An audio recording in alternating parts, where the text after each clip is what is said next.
If you've ever had any interest in the Tasmanian tiger, I'm going to guess you've seen this footage, or at the very least, stills from this footage. Now some call him Benjamen, a Thylacine, sometimes called a Tasmanian tiger because of its stripes, and sometimes called a Tasmanian wolf due to its overall dog-like appearance. As many of you probably know, however, Thylacines are neither a canine or a feline, but a marsupial, and their striking resemblance, especially to a canine, is due to convergent evolution, the process whereby organisms independently evolve similar traits to adapt to similar necessities, and that is why this animal had such an interesting appearance. Now, in the 1930s, Benjamen lived in Beaumaris Zoo in Hobart, Tasmania, and while they spent their days in a bare concrete enclosure outside of the zoo and other parts of Tasmania, the species was being hunted to the brink of extinction. You see, in 1824, European settlers introduced sheep into Tasmania, and they blamed the Thylacine for attacking and killing their livestock. Now, while it is perfectly possible some sheep kills were made by Thylacine, recent evidence suggests the majority of livestock may actually have been lost to feral dogs and mismanagement. Regardless, in 1830, cash rewards were given to try and encourage people to hunt and kill Thylacine. The populations were also under pressure from the wild dogs introduced by Europeans, the concurrent extinction of prey species like the Tasmanian emu,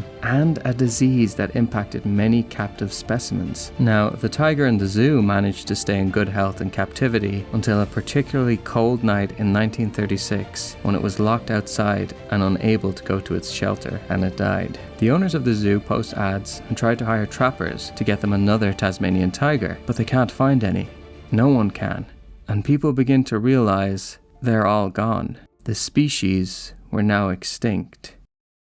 However, in 1982, the Australian government officially declared the Thylacine extinct, the last dying in 1936. But not everyone agrees with this, and I wouldn't be making this video if it was as simple as that. Reports of Thylacine sightings have continued even up to today. 1,200 or so sightings prompted Barry Brook, a mammal ecologist at the University of Tasmania, and his co-workers to create a database. From this, they published a paper that found the Thylacine may have continued to survive into the late 90s or even the early 2000s. The paper even states that, though improbable, data and modeling suggest some chance of ongoing persistence in the remote wilderness of the island. Now you might be asking, how did they determine this? Well, they looked at the sightings. Of course, the possibility of fabrication or mistaken identity is always a possibility, but Brook tried to take this into consideration and made a rating system for the claims. For example, a sighting made by a scientist or multiple witnesses would rank higher on the possibility scale than, let's say, a sighting made by one person with no scientific background. Using this model, he determined that the Thylacine went extinct closer to 20 years ago, or maybe not at all. He thinks there's a chance that perhaps a few continue to exist in the western and southwestern portions of the island in difficult to access places. Now, that is undeniably exciting to hear. But before we go any further, I feel obliged to tell you not everyone shares his view. Oh, I don't think so. The ecologist Colin Carlson published a paper in 2017 and considered the possibility of the Thylacine still surviving to be extremely unlikely. Mr. Carlson thinks it's more likely that they went extinct between 1936 and 1943, or at the very latest, 1960. So the question is, do we have any physical evidence to go along with the sightings? Well, there are a variety of videos that claim to show a Thylacine long after 1936. If this isn't shocking enough, many of the videos come from mainland Australia, where the Thylacine went extinct about 2,000 to 3,000 years ago. What? But before we jump over to the mainland, let's take a look at some notable sightings from Tasmania. And let's start with probably the most famous one from the wildlife ranger Hans Narding, who had a sighting in March 1982 in northwestern Tasmania. It was a rainy night and Mr. Narding was asleep in his 4x4 on a remote forest track. He woke up a little after 2 a.m. and out of habit he stuck his hand out of his window to swing his spotlight around, and the light came to rest, according to Hans, on a Thylacine. The animal was about 20 feet in front of his vehicle. Hans had his camera with him, but as he reached back in to get the camera, the Thylacine walked off into the bush. There are a few notable things about this sighting. If we go back to the Brooke method of determining the validity of a sighting, this one does check a lot of boxes. The animal was fairly close to the observer, the sighting lasted a few moments, and for a majority of the sighting, the animal was still, or at least not moving very much, and probably the most important factor, the sighting was made by a wildlife ranger who would have been experienced in identifying the different animals in the Tasmanian forest. The only thing that could have made the sighting better would have been maybe some other witnesses really, or I guess better lighting conditions, but thylacines are nocturnal so. But a sighting like this isn't something you can just ignore, and to be fair, it wasn't. By the next night, National Park officers had cameras in position. The cameras were operated for 3 months, but didn't produce any results. Over the next 15 months, Nick Mooney, an expert tracker, was brought in to try and find paw prints. But again, no evidence was found. The investigation was kept secret for 2 years until the decision was made to announce the investigation and its unfortunate lack of results. This wasn't the first search done for a living thylacine though. In fact, a search which is regarded as one of the most intensive, systematic searches was carried out from 1967 to 1973 by a zoologist, Jeremy Griffith, and dairy farmer, James Malley. They did surveys along the west coast of Tasmania, set up as many camera stations, investigated any new sightings as fast as they could, and they created the Thylacine Expeditionary Research Team. But sadly, this didn't produce any evidence either. Though, even if the thylacine is still alive out there, I don't imagine it would be easy to photograph. Let's just pause for a moment and take a look at the island of Tasmania. In terms of size, Tasmania is often compared to Ireland, though it's a little smaller, or Switzerland. However, Switzerland has a population of 8.7 million. Ireland has a population of a little over 5 million, and the population of Tasmania is about 540,000 people. Also consider that about half of Tasmania is forested, and that's today. The further you go back in time, the larger that number becomes. Capturing a rare animal on camera today would prove very difficult. Trying to do it in the 70s and 80s with less advanced technology and more forest would be a little extra difficult, I think. Though, on the flip side, you could say, actually, as time has gone on, more and more people have searched for the tiger in a place where the forest has shrunk and we still don't have any concrete evidence. I guess you can look at it from a few angles, but I will say, from watching many different videos and documentaries on the thylacine, it does seem like there are big chunks of Tasmania that are very remote. There is a very interesting thylacine documentary on YouTube by Rob Parsons, in which he travels to the southwest coast of Tasmania, in an area that was shortly used for logging and where loggers regularly saw thylacine in 1938. Now, I don't want to spoil any more, as it's a really fun watch, but the point I'm trying to make is that in the documentary you can really see just how isolated and wild some places are. And it's not just the southwest where searches are conducted either. In the book, In Search of Real Monsters, Adventures in Cryptozoology, Volume 2, which has thylacines on the cover, the cryptozoologist Richard Freeman talks about some of his trips to find different cryptids, including, of course, multiple trips he took in search of the thylacine. Now, he didn't want to reveal the exact location he and his team searched, but it was somewhere in the northeast of the island, at least for the first trip. I think his second trip, from what I can tell, was more central. On both occasions, though, the areas he went to were very, very off the beaten track. Now, the cool thing is, while Mr. Freeman does the standard camera traps, makes footprint casts, and takes samples, etc., he also tries to interview as many eyewitnesses as he can. Well, not just eyewitnesses. Some people have also heard what they think could be a thylacine call. Unfortunately, there doesn't seem to be any recording of a thylacine call on record that we can compare it to, but apparently, witnesses from the time say it sounded like a yap, but in 3 parts. Yip, yip, yip. Supposedly somewhat similar to a sugar glider, but still pretty different. And Mr. Freeman talks about his own experience hearing possible thylacine calls. But anyway, it's interesting to hear about the different sightings and how the thylacine is such a prominent part of the culture. 2 thylacines even appear on the Tasmanian coat of arms. The book has a lot more info on the thylacine, and it's a really fun read. And before I move on, I just want to mention 2 general things that I learned about the thylacine that surprised me a little, and it might even surprise you. And it could be important when we're discussing sightings.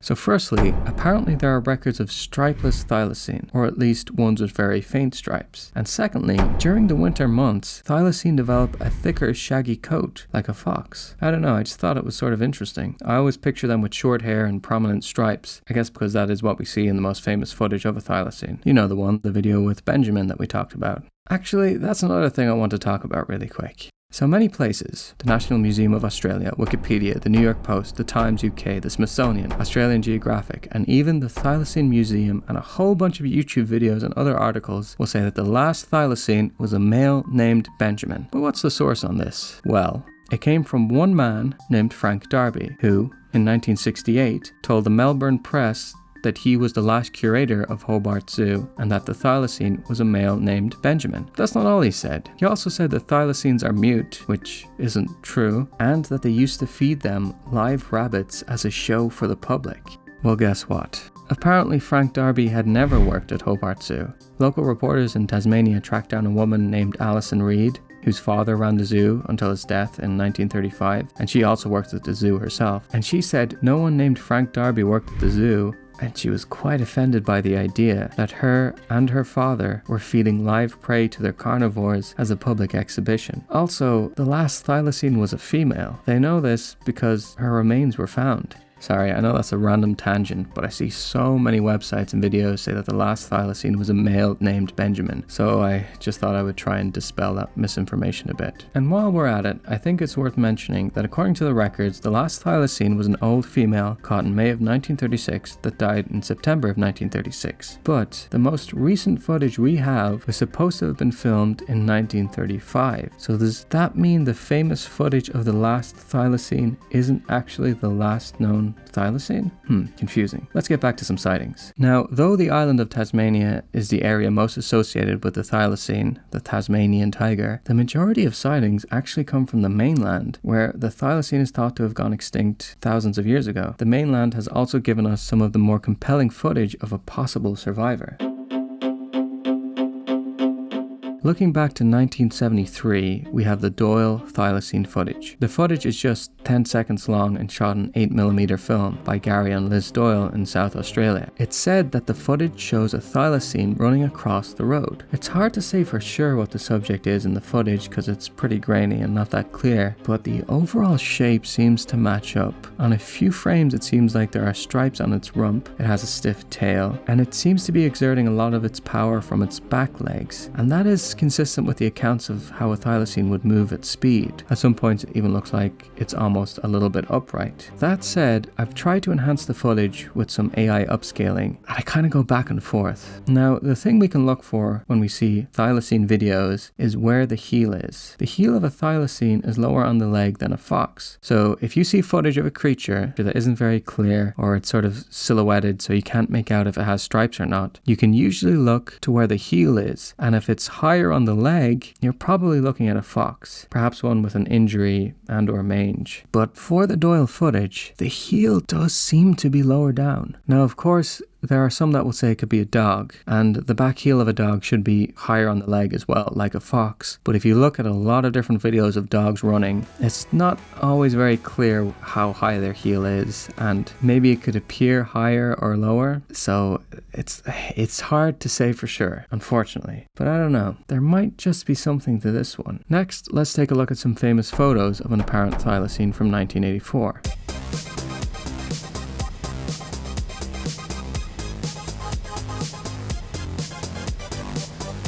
A tracker named Kevin Cameron was contracted to search for a thylacine in Western Australia after many sightings had been reported in the area. After a period of 3 to 5 months of searching for a Tasmanian tiger, he produced 5 photographs, allegedly showing the rear of the tiger, apparently digging a hole.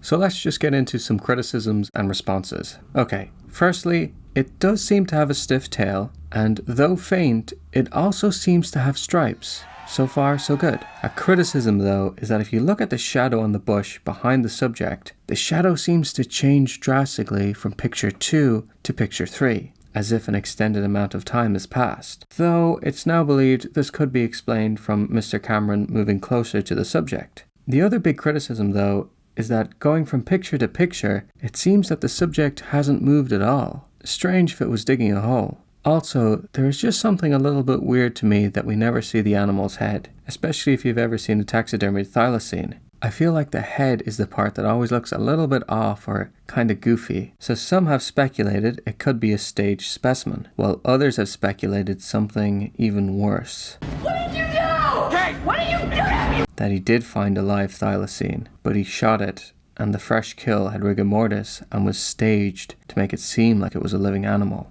But Mr. Cameron has stated very clearly that the animal was not shot, and he has repeatedly expressed a lot of respect and admiration for the animal and his desire for conservation, and he also said some other interesting things. I don't really want to dive too deep into conspiracy theories and cover-ups, but since we were already talking about Mr. Cameron, let me read to you a piece from an interview he gave to New Scientist. He stated he was hired by the Agriculture Protection Board about 4 years ago to track and kill an animal in southwest of Western Australia. He said this week it was significant that the Western Australia habitat of the tiger was subject to mining leases. If the tiger's presence was established, a conservation order could be placed on the land. He said, "The department are not convinced it is a Tasmanian tiger, but they want to know where I saw it. They even want me to capture or kill it, but they don't want me to tell anyone about it."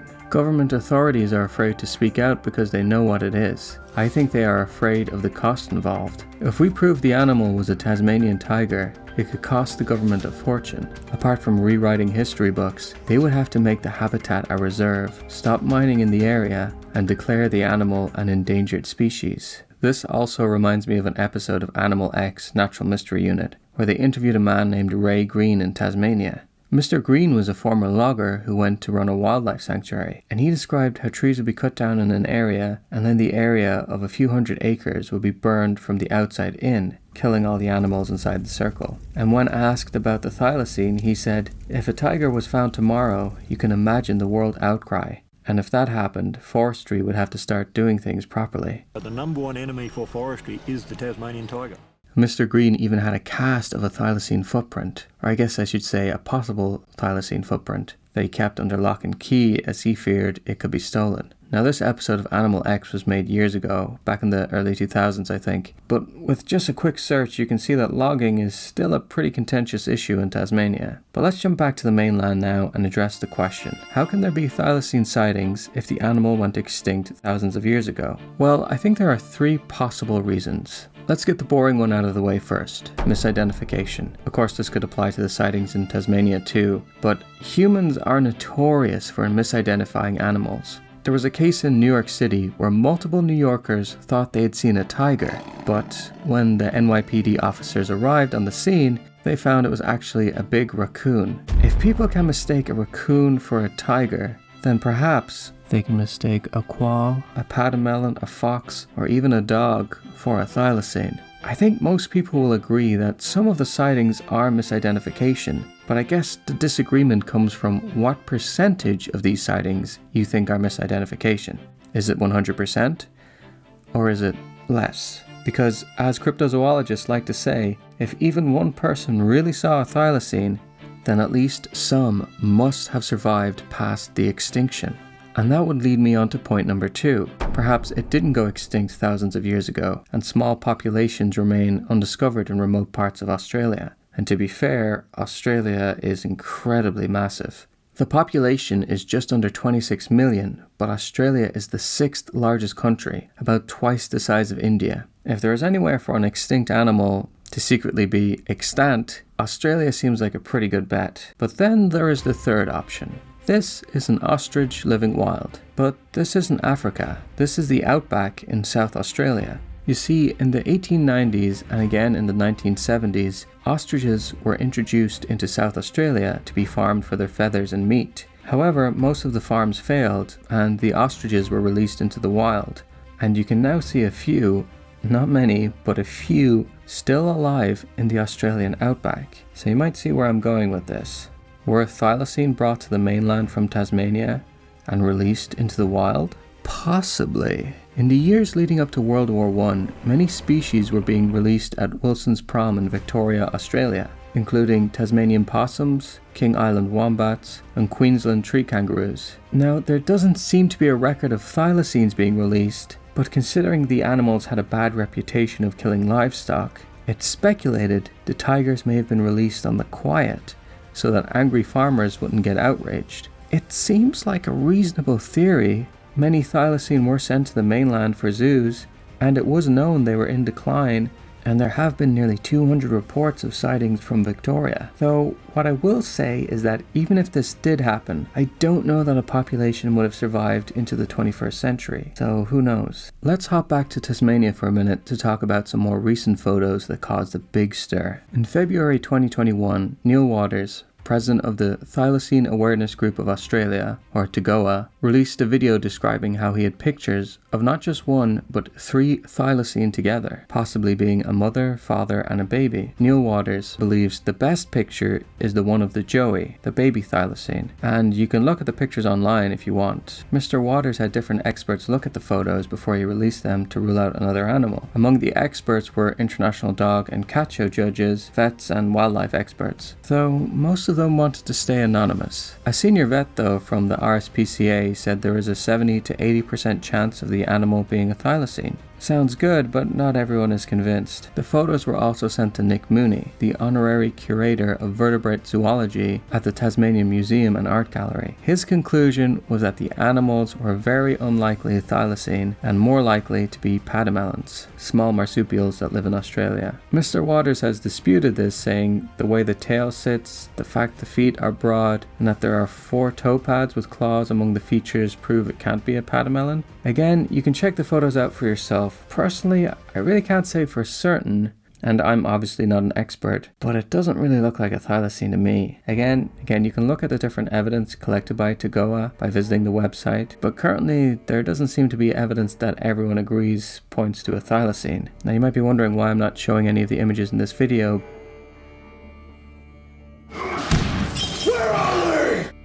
But T.A.G.O.A doesn't really like people showing their images on YouTube channels, and they, or at least Neil Waters, doesn't like it when people disagree with him or question his photos, even when those people are biologists who have searched for the thylacine and believe it is still out there. I really wanted to like Neil Waters, and I mean, I do respect that he's putting the work in and trying to get the evidence, but the way he has reacted to people just for questioning the photos is disappointing. I mean, I'm not looking for any drama, but if you are, you can search Neil Waters in either the Wild Times podcast or Wildlife with Cookie to see what I'm talking about. But again, I really do wish T.A.G.O.A the best of luck in their work. And if you want to decide for yourself, they do have a lot of videos and photos on their website. They also have a YouTube channel I'm subscribed to, and yeah, maybe I'm not convinced by their videos, but it is interesting. Now, since I mentioned the Wild Times podcast, it would be remiss of me not to mention the theory put forward by the dashing biologist Forrest Galante. In 1960, archaeologists discovered the lower jaw of a Tasmanian tiger in New Guinea. That fossil was dated to be about 2 million years old, and it's believed the Tasmanian tiger in New Guinea died out at the end of the Pleistocene, so about 12,000 years ago. But not everyone is convinced. The biologist Forrest Galante believes there may still be some thylacine alive out there. Now, the idea isn't super recent, but to be honest, I've only heard about it thanks to Mr. Galante shining a light on the subject. Searching through some older articles, it seems that the idea has been floating around for a while. The cryptozoologist Dr. Carl Schuker gave an interview in 2013 where he explained that unconfirmed sightings of thylacine-like beasts have been reported from Papua New Guinea and Irian Jaya, the western Indonesian half of New Guinea. Some of the local tribes there speak of a canine-like animal known locally as the De-extinction. Sorry if I'm saying that wrong. But the De-extinction is described as having stripes, a stiff tail, and a big mouth.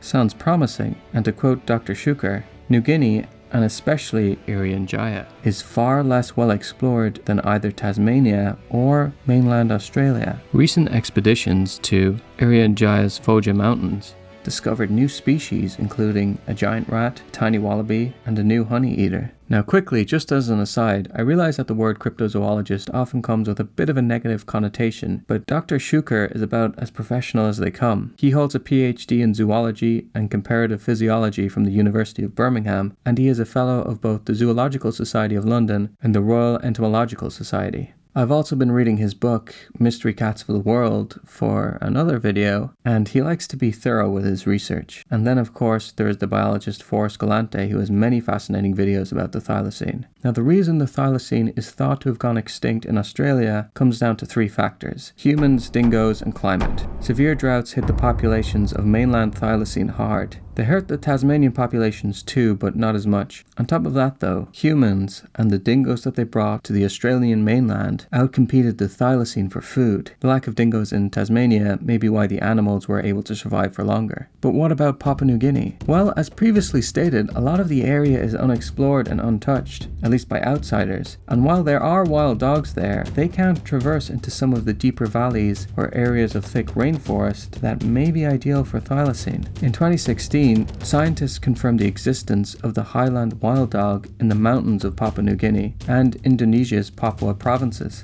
And this was an animal that hadn't been seen in over 40 years. So we have three main places the thylacine might still exist: Tasmania, mainland Australia, and Papua New Guinea. There are a very small amount from other places, like 1 or 2 in Canada, the USA, and the UK. In fact, the aforementioned cryptozoologist Richard Freeman wrote an article in 1999 where he described how he thought an escaped thylacine may have been responsible for attacking livestock in Ennerdale in the spring of 1810. I've also heard theories that escaped thylacine in the US could be responsible for the legend of the Chupacabra, but I'm not so sure about that. Anyway, Tasmania, the mainland, and PNG seem like the places you should search if you want to find one of these. And there are good arguments to be made, but I'm also a little cautious about it. I, of course, really want people to be right about the thylacine still existing, and I hope we are on the brink of finding one. But a lot of people have been looking for a while now, and the thing about the thylacine is, even before humans hunted them out of existence, they were already on the decline. Now, if they hadn't been hunted,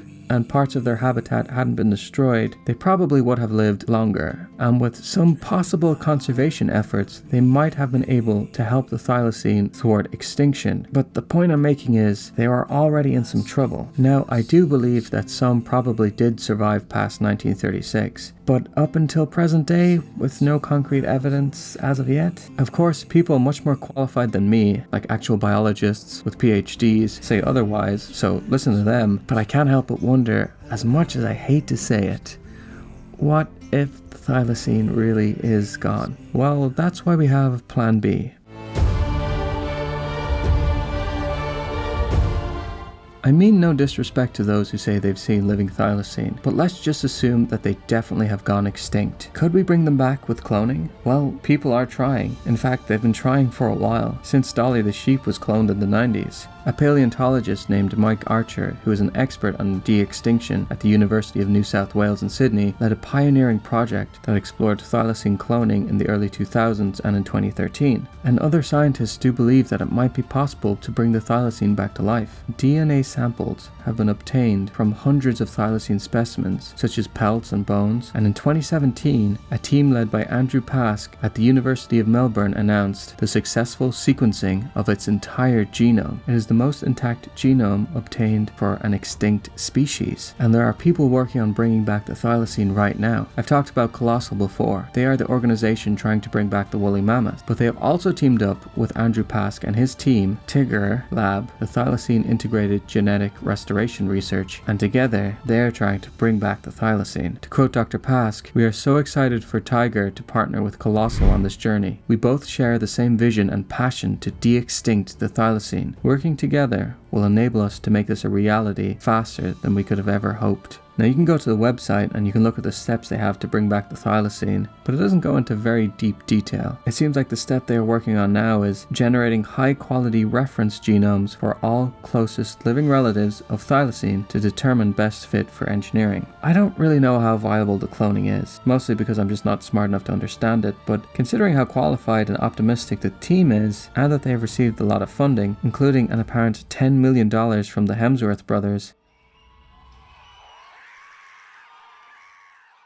I think given enough time, they might just be able to pull this off. How much time? Well, like I said about the mammoth, it always seems to be just a few years away, but I think time has proven those estimations are always a bit optimistic, and perhaps maybe we should be thinking more in terms of decades rather than years. Or maybe someone will find one in the wild first. And that's kind of the note I want to end on with the thylacine. We can't be sure of anything in this world. But if you eat healthy and get plenty of sleep and all those other great things we should do to look after ourselves, then, one way or another, we might just live long enough to see this unique and odd creature walk amongst us once again. Before I go, I just want to throw a few recommendations out there. The Centre for 14th Zoology funds many expeditions to find cryptids, including the Thylacine, and has worked with Richard Freeman and Carl Schucker, so check out their website. Their logo is actually a thylacine. Of course, watch some Wild Times podcasts or any interview with Forrest Galante about the thylacine, especially if you want to hear more about the tiger and the PNG. Rob Parsons has a great 90-minute, beautiful documentary searching for the thylacine remote Tasmania. And finally, I gotta mention Wildlife with Cookie. This dude has made a bunch of videos and interviews about the thylacine. Almost any topic I've mentioned in this video, he has made an entire video dedicated to. Of course, as I've realized researching for this video, there are tons of stuff out there about the thylacine, so I'm sure there's plenty of great material I left out. Anyway, thank you so much for watching this video. If you enjoyed it, please consider liking and subscribing. I'd also like to give a special thank you to anyone who has supported me on Patreon. I really appreciate it, and if you are interested in supporting the channel, please consider checking it out. Anyway, thanks again, and I hope you have a great day.